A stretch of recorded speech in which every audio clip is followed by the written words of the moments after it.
Acts chapter 17. Now when they had passed through Amphipolis and Apollonia, they came to Thessalonica, where was a synagogue of the Yehudim.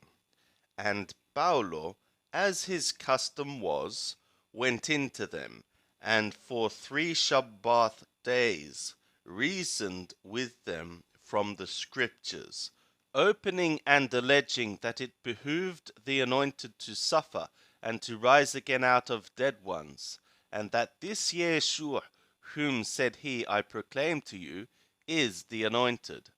And some of them were persuaded, and consorted with Paulo and Silas, and of the devout Greeks a great multitude, and of the chief women not a few.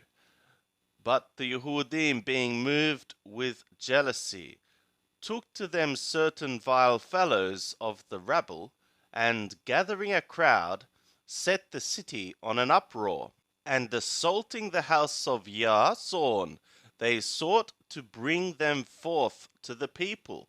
And when they found them not, they dragged Yason and certain brothers before the rulers of the city, crying, These that have turned the inhabited earth upside down are come hither also, whom Yason hath received.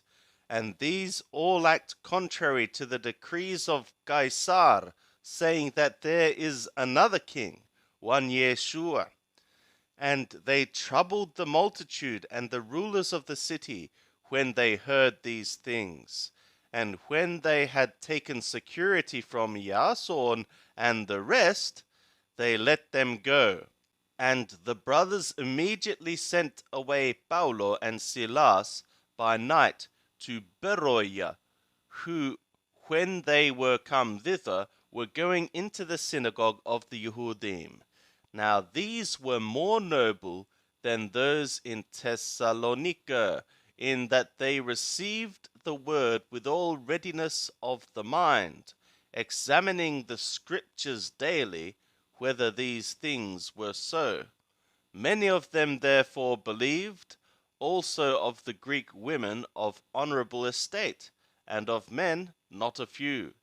But when the Yehudim of Thessalonica had knowledge that the word of the God was proclaimed of Paulo at Beroia also, they came thither likewise, stirring up and troubling the multitudes.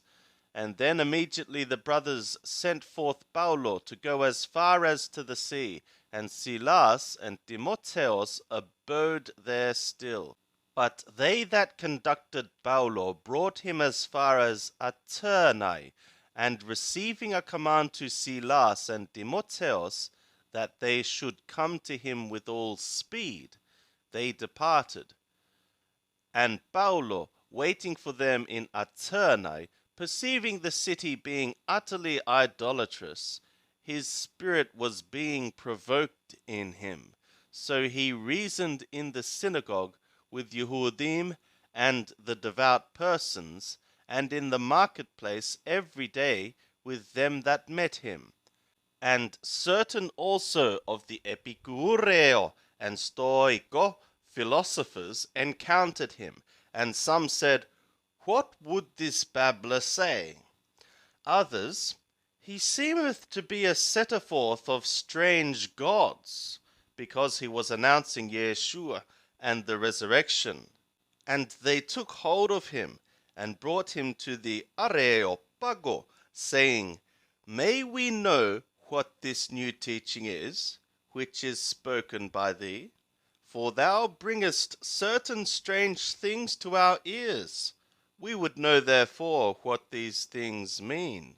Now all the Aternaioi and the strangers sojourning there spent their time in nothing else but either to tell or to hear some new thing. And Paulo stood in the midst of the Areopago and said, Men, Aternaioi, in all things I perceive that ye are very religious.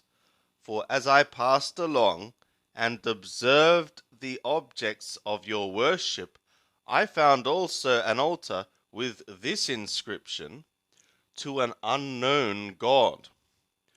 What therefore ye worship in ignorance, this I set forth to you. The God that made the world and all things therein, he being Lord of sky and earth, dwelleth not in temples made with hands, neither is he served by men's hands, as though he needed anything, seeing he himself giveth to all life and breath and all things. And he made of one every nation of men to dwell on all the face of the earth, having bordered, appointed seasons, and the bounds of their habitation, to be seeking the God, if perhaps they might feel after him and find him, though he is not far from each one of us.